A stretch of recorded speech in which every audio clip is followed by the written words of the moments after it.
It's time for today's travel and cruise industry news. With the latest from travel and cruises around the world, here's your host, Chillie Falls.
Okay, let's try that.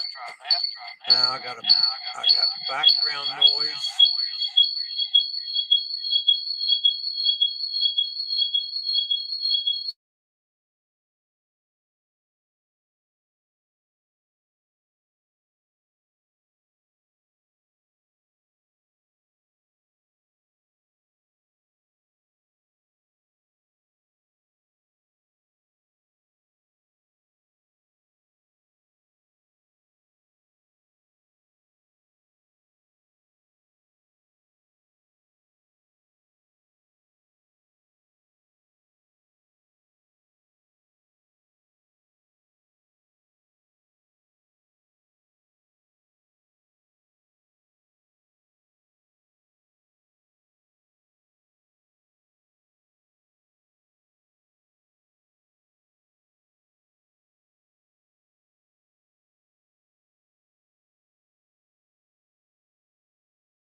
Okay, let's try that. Testing 1, 2, 3.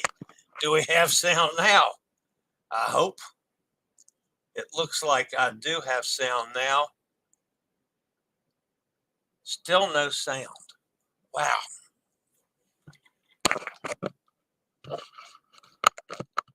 Testing 1, 2, 3. Testing. Yay, have sound. Okay, that worked, Hot Air Tom says. All right. So now we have sound. Is that correct? It's back. Okay, thanks, Eddie. All right, but the picture is terrible. So, oh well. So we'll get on with the show. The heck with the technical stuff. Welcome to Travel and Cruise Industry News and Podcast on Monday, October the 31st. Got to talk about the weather again this morning, folks. Tropical disturbance liable to strengthen into a tropical storm today, maybe a hurricane by Wednesday. Florida tests high-speed trains at 110 miles an hour. Some local art in the Galveston terminal. Celebrity Reflection gets a new paint job. Navigator of the Seas using renewable diesel fuel. Ovation of the Seas arrives in Sydney. And which cruise ships are most crowded? That and a lot more here this morning at 11 o'clock. And hopefully everybody can hear me if you can't see me. And sorry about the lighting. Maybe I can get something figured out on this one by tomorrow's show. All right, happy Halloween, everybody. In addition to that, today is National Caramel Apple Day. I like caramel and I like apples, but I don't like caramel apples. I guess I'm just weird that way. So anyway, Somebody just messaged me, so see if I see who that is. I can't see that anymore. All right. If you're listening via the podcast, always welcome aboard.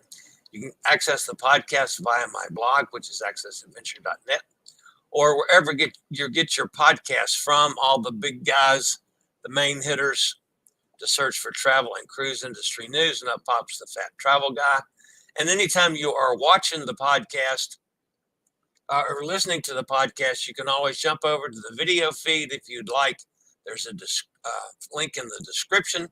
Just click on it, and then you'll get clips or pictures from my travels or travels of any of the Chillie's Cruises family when I have those on a show. All right, tomorrow I've got a very special guest, Kevin Martin, who has a YouTube channel called 30 and a Wake Up. It's a travel channel. He's got 87,000 subscribers and over 10 million views. Every year he switches the way he travels, and this year he hopes to spend the year traveling on cruise ships. So we're going to talk to him about what he does and how he does it, why he does it, and see how he does this. He's working out a budget to travel.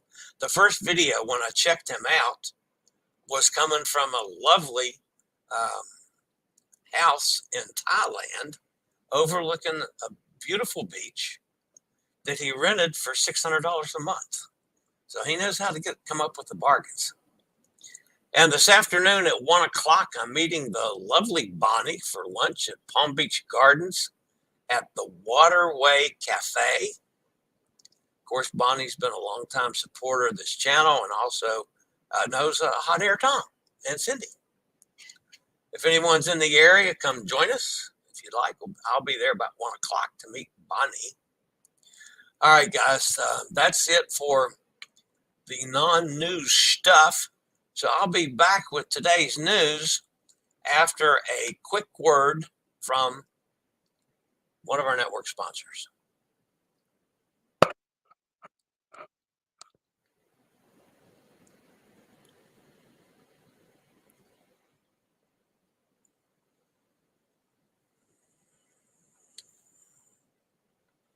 All right, guys, we unfortunately got to talk about weather first thing here this morning, much as I don't want to. The tropical cyclone is, if you're wondering why I'm stuttering around here, folks, I absolutely cannot. There's too much light to see my mouse little arrow thing. So I'm having trouble controlling my screen at any rate. A tropical cyclone is likely to begin strengthening later today. There's a tropical storm watch in effect for Jamaica and Grand Cayman. Interests along the coast of Central America, especially Belize and the Yucatan Peninsula of Mexico, should monitor the progress of the system. The last time I checked, which is about 8 o'clock this morning, the disturbance was centered about 165 miles south of Kingston, Jamaica, about 309 miles southeast of Grand Cayman. It's moving toward the west, about 12 miles an hour, and a westward to west-northwestward motion is expected over the next few days. On the forecast track, the center will pass south of Jamaica today, the Cayman Islands tomorrow. Currently, it has maximum sustained winds near 40 miles an hour with higher gusts. The system is expected to become a tropical storm later today. It'll be Tropical Storm Lisa. Strengthening is forecast during the next couple of days, and the system could be at or near hurricane force by Wednesday when it approaches the coast of Central America or southern Mexico. Formation chance for the next 48 hours is 90%, and 90% over the next 5 days. So this one we just got to watch again. And yes, folks, I know it's way late in the season. It's not the first time we've had storms this late. But man, you thought with after all that we had there over that 6 weeks or so that it was awful. that they'd let us alone this time, but they're not. This is a pretty good sized system developing. Currently, the tropical storm force winds extend about 115 miles from the center. The estimated pressure is 1,003 and dropping. So that's what's happening there. All right, state of Florida. This one kind of blew my mind, folks, I have to tell you. Florida, new high-speed train will begin speed testing ahead of the opening of Orlando in 2023. Brightline will test trains at a maximum speed of 110 miles an hour starting the week of October 17th. People in Martin and St. Lucie counties should be alert to follow the law and be aware around active railroad tracks and railroad crossings. When they say, folks, that the trains are being tested at 110 miles an hour, that's 110 miles an hour going through a crossing, which just is amazing. If the arms are down, do not drive around them, because at those speeds you may not see the train coming, and it obviously could be very dangerous. Brightline is the only provider of modern, eco-friendly intercity rail systems in America. It serves, obviously, Miami, Fort Lauderdale, and West Palm, and expanding up to Orlando. But that's not all. As the system, they have other places that they're going, including Las Vegas and a train from Las Vegas to Los Angeles. They do plan to take the speed of the trains in Florida in 2023 to 125 miles an hour. So that to me is just kind of unbelievable. All right. So the new terminal is getting ready to open there in Galveston, New Royal Caribbean Terminal.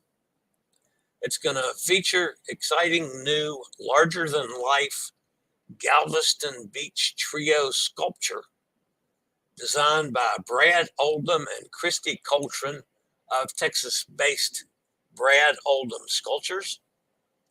Forged in stainless steel and lost wax bronze, the sculpture will depict a musical trio inspired by the musical heritage of Galveston.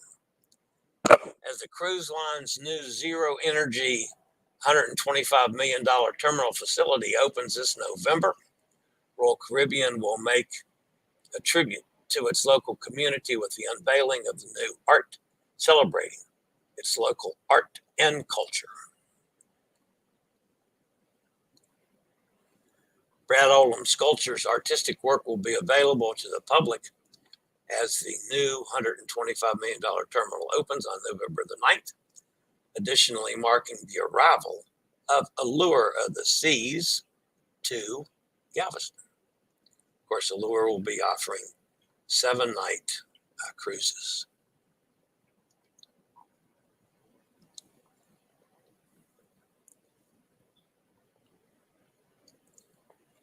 Celebrity Reflection has gotten a new paint job.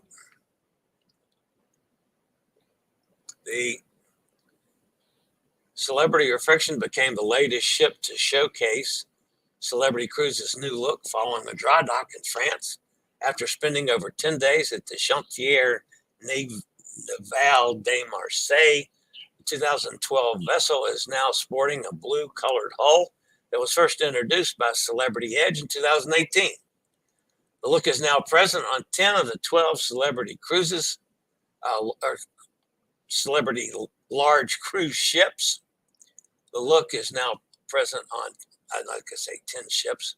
During its recent shipyard visit, the Reflection also underwent maintenance and technical upkeep, in addition to regulatory and classwork.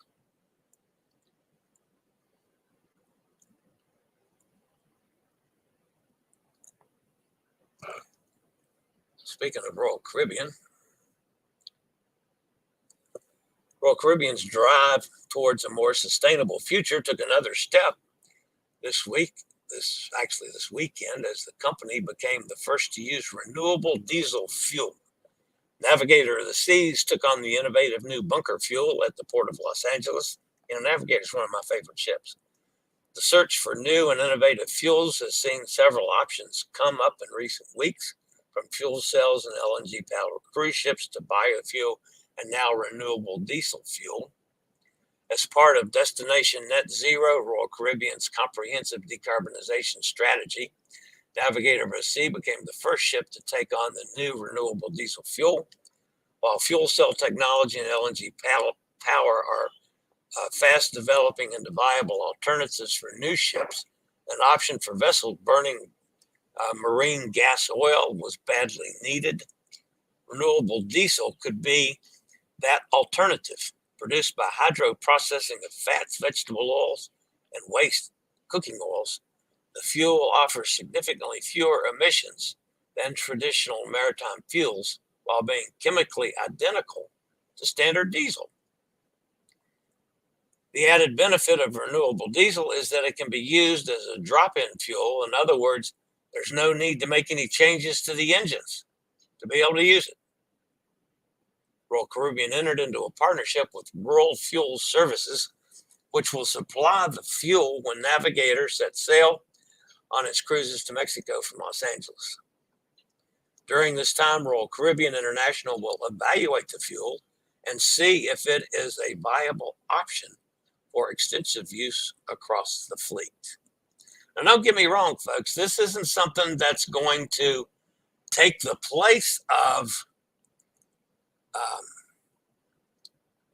the new innovations that we're seeing elsewhere, but it will be used like on some of the older ships that can't be converted to LNG without this tremendous amount of work. That's a picture of a riverboat that actually sunk several years ago. And now it's so dry, they found the boat and pulled it back to shore. Man, they need some rain in the upper Mississippi Valley. All right, let's see if I can get back to where I'm supposed to be on this program. Australia welcomed Ovation of the Seas as the cruise ship arrived in Sydney this weekend. It's the first time since 2019 the Royal Caribbean International cruise ship is sailing from Australia. In the past 2 years, the global pause in operations due to the pandemic and a cruise ship ban from the Australian government meant Australians had to miss out on one of the most exciting cruise ships worldwide. Her first cruise from Australian soil will be an 11-night New Zealand cruise sailing from Sydney to Fiordland National Park, Dunedin, Christchurch, Wellington, Napier, and Picton. She'll be back in Sydney on November the 9th. All right. My friends over at Cruise Fever, John Souza actually did a lot of research on this and put a program out this morning. He conducted a study of space to guest ratio for 7 main cruise lines. This is an indicator of how crowded one feels on a cruise ship. I mean, obviously there's some other factors, but this is clearly one of the main ones. You take the gross tonnage and divide it by the number of guests at capacity. Also, I must point out that Disney, which was one of the cruise ships that he studied, uses different stats, and basically their numbers are calculated using only adults on board. So a guest to space ratio with only adults on a Disney ship skews the numbers. So they're obviously very good with that route, but then when you add all the kids in, the numbers go down substantially. So basically, with that confusion, I just left them out of this part of the study that I did.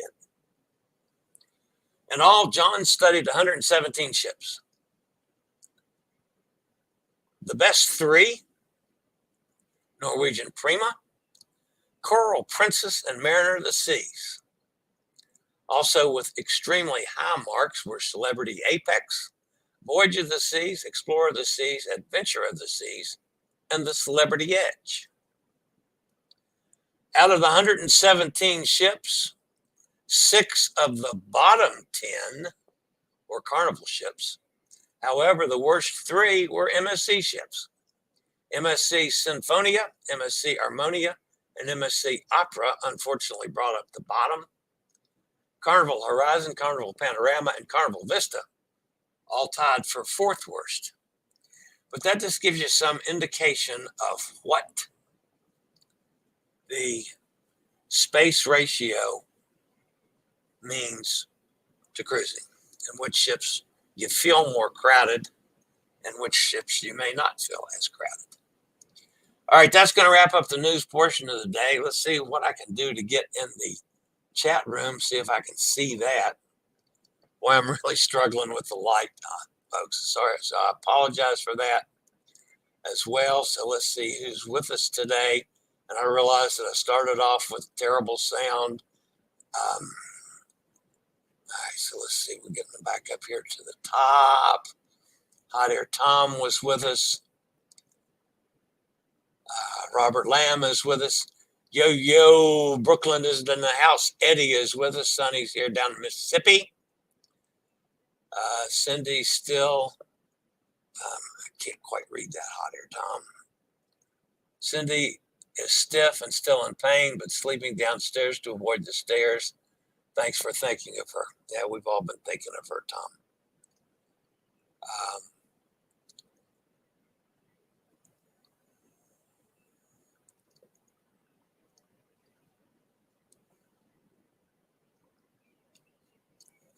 Eddie's with us. Sonny's here. We said that. Cindy's with us. Hi, Cindy. Yeah, she was saying no sound. Mike's with us. Hi, Mike. And hopefully the sound all got fixed toward the end. Kenneth's with us out in Pennsylvania, and he was saying no sound. And then we started, everybody said that there was sound again. So Robert says, I finally hear you. Sound now. Okay, everybody's now going through and telling me that I had the sound. So again, my apologies for that. Jason's with us up in Pittsburgh. He says, where's Chillie now? I'm in right across the bridge from Stuart, Florida. I'm staying for a couple nights with my nephew and niece. We've gone out for a couple nice dinners. And then I go today down to meet Bonnie for lunch. About a half hour from me here. And then on Wednesday, I go down to West Palm and get on Margaritaville at Sea Express. That's back on Friday, and I drive to Tampa to get on Carnival Paradise with the lovely Cindy and Hubster and friends. So we're definitely looking forward to that. Nikki's with us. Hi, Nikki. Nikki says, Tom, love and healing thoughts for Cindy. Gretchen's with us. And Gretchen, I've followed your post that you didn't like Holland America. I'm so sorry about that, because my feelings about Holland America were exactly the opposite. Now, I haven't been on Holland America since just before the pandemic. That was the next to last cruise. So on Carnival Sunrise was the last cruise before the shutdown. The week before that, I was on the Zuiderdam. And I loved Holland America. I loved the food. I enjoyed the entertainment. The staff was great. course, back in those days, I wasn't looking at the ship from an accessibility standpoint, so I can't comment on that yet until I get on another one. But I'm sorry that you were just so happy and the ship was not up to standards. That's sad. That's really sad. Because like I say, I felt exactly the opposite. And yeah, it's an older crowd, and that's it's not as loud and rambunctious as Carnival ships or even Royal Caribbean ships, as a matter of fact. All right, let's see.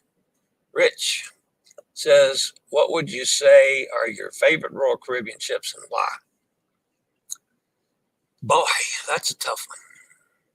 I like Navigator of the Sea a lot. And I liked Adventure of the Sea a lot. Both of those were really complete ships as far as I'm concerned. Really good food, good entertainment. The staff were exceptional. The ships were well maintained, and the accessibility factors were really good. Right after that, I would probably say Quantum, even though Quantum had some technical issues, engine issues after I left Quantum, but I liked Quantum almost as much. And that probably was because it was an Alaska cruise, so you don't pay that much attention to the ship maybe as you do to where you are. I mean, I loved Alaska. I hope to go back to Alaska again this next year. Symphony of the Seas, of course, that was the biggest ship I've been on to date. There was really not anything that I was upset about because I was in a suite on Symphony. I got to eat at the Coastal Kitchen, and the food was a step above all the other Royal Caribbean ships that I've been very happy with the food. I mean, that was just exquisite. The food was so good in Coastal Kitchen. I haven't had a really bad experience on any Royal Caribbean ships. I've been very happy with all of them. But those were the ones that I would say at this point are my favorites. I will go on Icon of the Seas when the prices come down a little bit, but I'm not, overly excited about it. I tend to like the smaller ships. Serenade to the Seas was a nice size for me. It didn't have the bells and whistles that a lot of other ships have, but we had a great time. The folks at the dining table were so much fun. It may be as much fun as I've ever had on a ship, with laughing and cutting up with people. That was just excellent. There were some drawbacks because it's a smaller ship. It was very difficult to navigate through the casino if you had to go through the casino to get from part of the ship to the other, as far as being on a scooter, because it was so crowded and there just wasn't much space once people were in there playing. Now, when it was empty, yeah, I could get through there okay. But when it was full of people, like in the evenings and they're playing or during sea days, it was tough to navigate. So if I had wanted to go into the casino, it would be on one of the edges right at the door, as opposed to trying to go all the way through. So that was a little bit of a drawback, which I'm going to talk about on my accessibility report when I do that. But I'm very happy with Royal Caribbean. I would book any Royal Caribbean ship without thinking twice about it. And like that's one of the things I feel that way about Holland America too, even though I haven't sailed that many ships. So I was really concerned with Gretchen's feelings. So that's what I think, Rich. Gretchen says, I love New York. Like them heckling tech crews too. Okay, we're getting into politics here. We don't want to do that.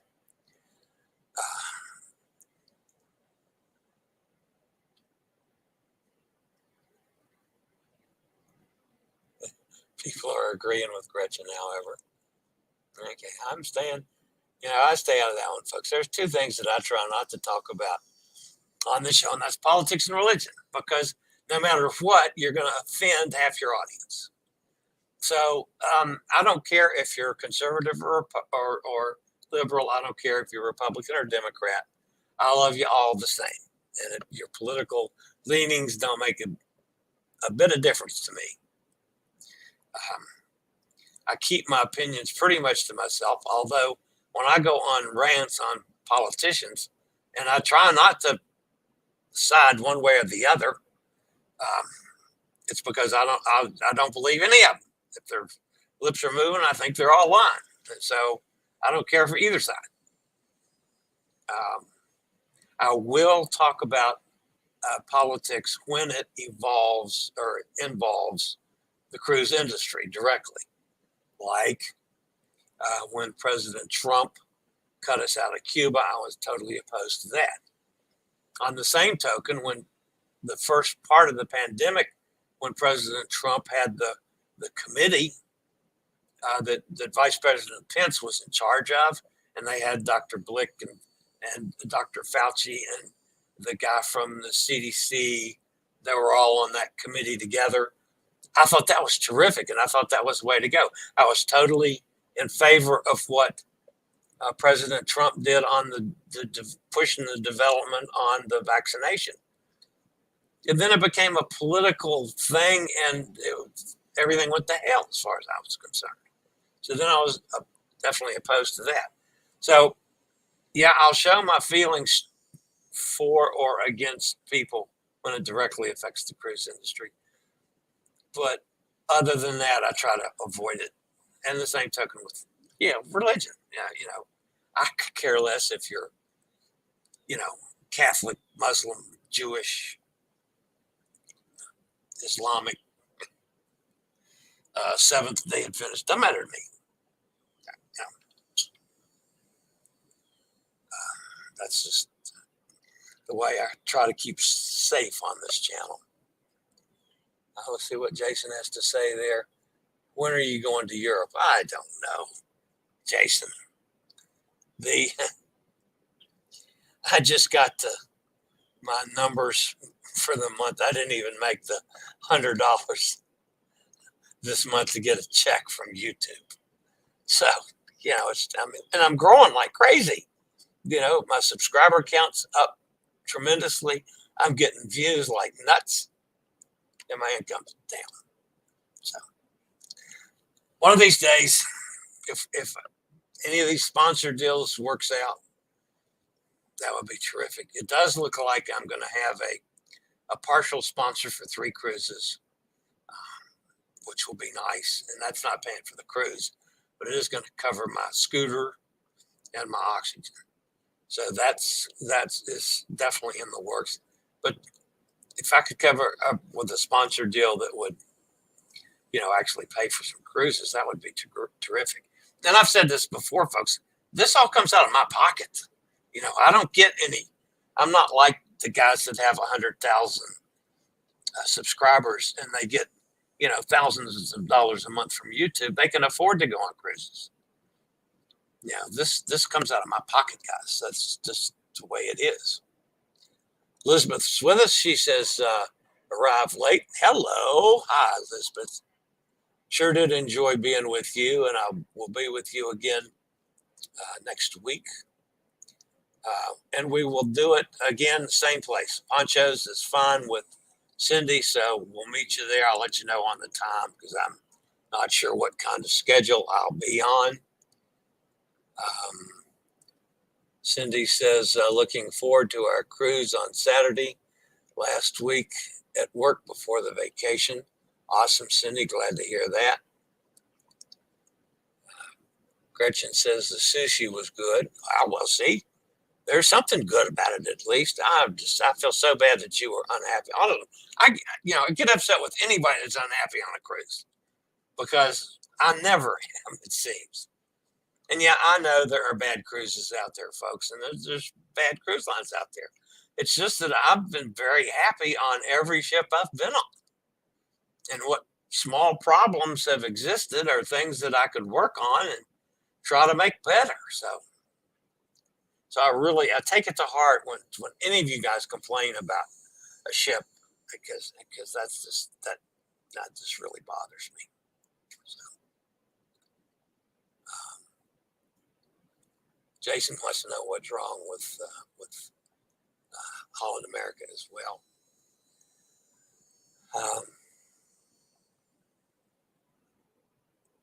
No TV, just buffering for most of the 5 days. Wow. Now, see, I didn't have problems with that at all in Zuiderdam. If I remember correctly, the signal on Zuiderdam was fine on the TV and fine for live streaming. I don't remember. I'd have to go back and watch some of my videos from Zuiderdam to see, but I don't recall. It's not anything that I remembered that was bad. So, small cabin. Well, yeah, there can be small cabins on ships for sure. Jason says his interior on Celebrity was huge. My interior on Serenade was like a football field, and that was an inside cabin. It was, now of course it was handicapped accessible, but man, it was humongous. Gretchen says not bright and cheery like Princess or Royal. Sunny says she hates dark ships as well. Yeah, it wasn't good. We ate up charge every meal, but the last night, you ate upcharge. Wow, I loved the main dining room. It was so good on Zuiderdam. I don't recall eating any specialty dining. I may have had sushi once on Zuiderdam, but I didn't go to the steakhouse or anything like that. So anyway, Gretchen, I'm really sorry that you've had a bad experience. Looking forward to seeing Chillie and Cindy, Elizabeth says. Cindy says, also, I will get there early and get a big table. All right, that sounds good.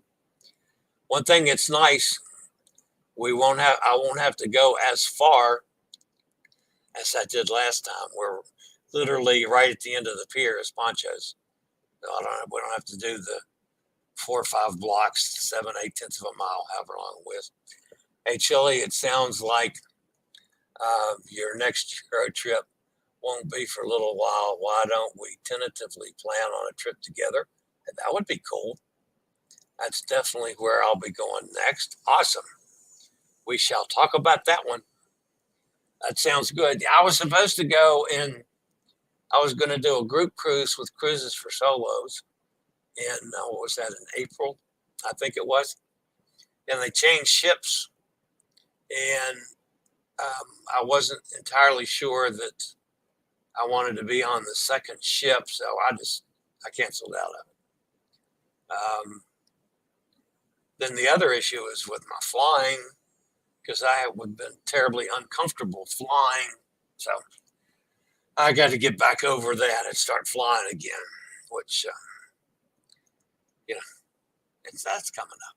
So, all right, guys, that's going to wrap me up for today. Again, my apologies for all the issues. At least I know now that I can get the podcast up today, even if it has some issues in it, like at the start. I will try to cut out the dead air before the podcast goes up. But at any rate, guys, I certainly appreciate all of you being here. If you're new to this channel, welcome aboard. And as always, guys, we love to get the thumbs up. Lots of those would be helpful. If you haven't subscribed, let me use this as the invitation for you to subscribe. So hopefully one day soon I'll make 60,000 subscribers. Is my goal for tomorrow. So that's it for today. This is the old fat travel guy. As always, stay safe, stay healthy, think about cruising. Hopefully one day soon we'll all get together on the high seas Bonnie, I'm coming. I'll see you at 1 o'clock. Later, y'all. I regularly post videos on all facets of the travel and cruise industry. So if you like to keep up with the latest in cruise ships, ports of call, cruises themselves, Chillie chats, and travel and cruise industry news, just hit the little subscribe button in the lower right-hand corner, hit the bell notification so you'll be notified when a new video is up or we go live.